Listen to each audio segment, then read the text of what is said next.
उसमें मैंने कहा था कि एक अदद औरत, एक अदद जनानी है जिसका पॉडकास्ट जो है ना बहुत चल रहा है, पॉडकास्ट इंटरव्यूज बहुत दे रही है वो ना, और एक ही सवाल है, रजब रजब रजब रजब रजब रजब। उसका पोस्टमार्टम कर दें।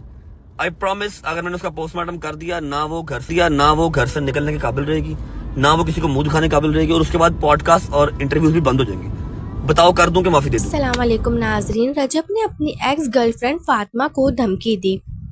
जैसा कि आप सबने अभी अपनी स्क्रीन पर देखा, फातिमा का कहना है कि रजब की धमकियों की वजह से इसने भी अपनी खामोशी तोड़ दी। सुबह सुबह एक नया तमाशा शुरू किया गया कि मेरा पोस्टमार्टम होगा। मैंने हमेशा कोशिश की है कि मैं खामोश रहूं, किसी के खिलाफ कोई बात ना करूं, अपनी फैमिली के साथ साथ दूसरों की फैमिली का भी ख्याल रखूं। मैंने अपना टाइटल तब्दील कर लिया, मैं बिल्कुल साइड में हो गई। हर चीज़ के बाद मैंने किसी की नेगेटिविटी में कोई बात नहीं की, क्योंकि मैं नहीं चाहती कि किसी और की फैमिली भी मेरी फैमिली की तरह मुतासिर हो।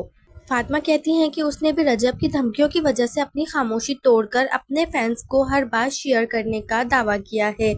मैं डरती सिर्फ अल्लाह से हूँ, किसी इंसान से नहीं। अगर पोस्टमार्टम होना है तो ठीक है, फिर देखते हैं कि सच किस तरह सामने आता है। देखते हैं फातिमा ने रजब की धमकियों पर उसे किस तरह ब्लैकमेल किया। अब सुबह सुबह एक नई मंतख स्टार्ट हुई है कि किसी ने कहा है कोई मेरा पोस्टमार्टम करेगा।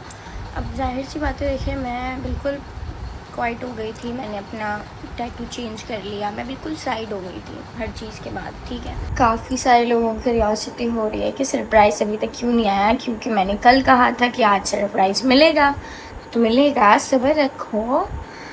बस कुछ मसलों की वजह से थोड़ा सा सरप्राइज डिले हो गया, लेकिन तो नाज़रीन, आपने अपनी आंखों से स्क्रीन पर देखा कि फातिमा ने किस तरह रजब को ब्लैकमेल करने की कोशिश की।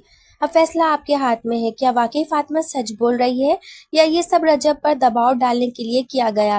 कमेंट्स में ज़रूर बताइएगा। अपना ख्याल रखिएगा। मिलते हैं एक और नई वीडियो के साथ। अपना ढेर सारा ख्याल रखिएगा। तब तक के लिए खुदा हाफिज़।